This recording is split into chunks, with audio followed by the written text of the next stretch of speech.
प्रामाणिक लाकूड तोड्या. एका गावामध्ये एक लाकूड तोड्या राहत होता. लाकूड तोडून आपला संसार चालत होता. एके दिवशी तो झाड शोधत एका नदीकाठी गेला.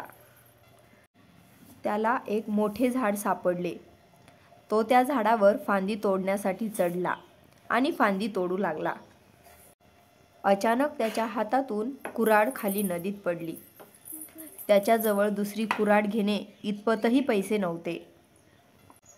तो खूप निराश झाला आणि नदीकाठी येऊन रडू नदी उर्फ सरिता देवी त्याचे रडणे ऐकून प्रकट झाली.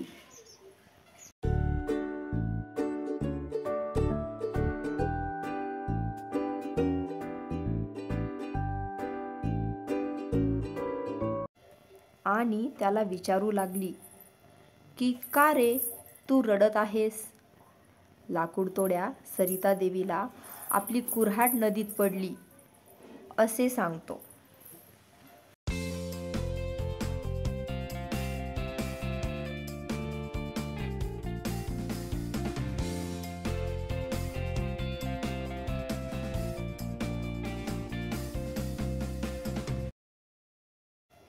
सरिता देवी लगेच नदीत बुडी घेते आणि हातात सोन्याची कुऱ्हाड घेऊन प्रकट होते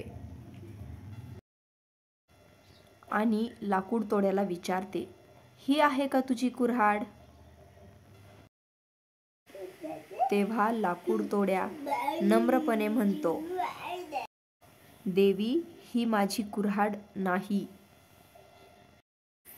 मग देवी त्याला चांदीची कुऱ्हाड दाखवते. तो परत मान हलवून ही देखील नाही कुऱ्हाड माझी, देवीला सांग असे बोलतो. आता देवी पुन्हा बुडी घेऊन नदीत जाते व लोखंडाची कुऱ्हाड घेऊन प्रकट होते. इतक्यात लाकूड तोड्या म्हणतो, होय हीच माझी कुऱ्हाड आहे देवी.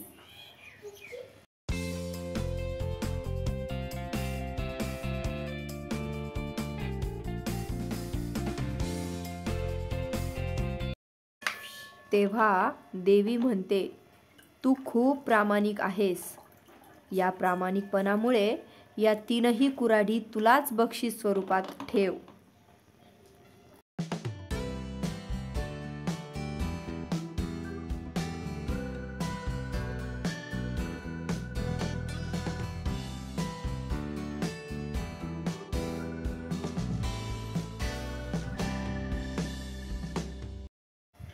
प्रामाणिक लाकूड तोड्या या गोष्टीचे तात्पर्य आहे नेहमी खरे बोलावे.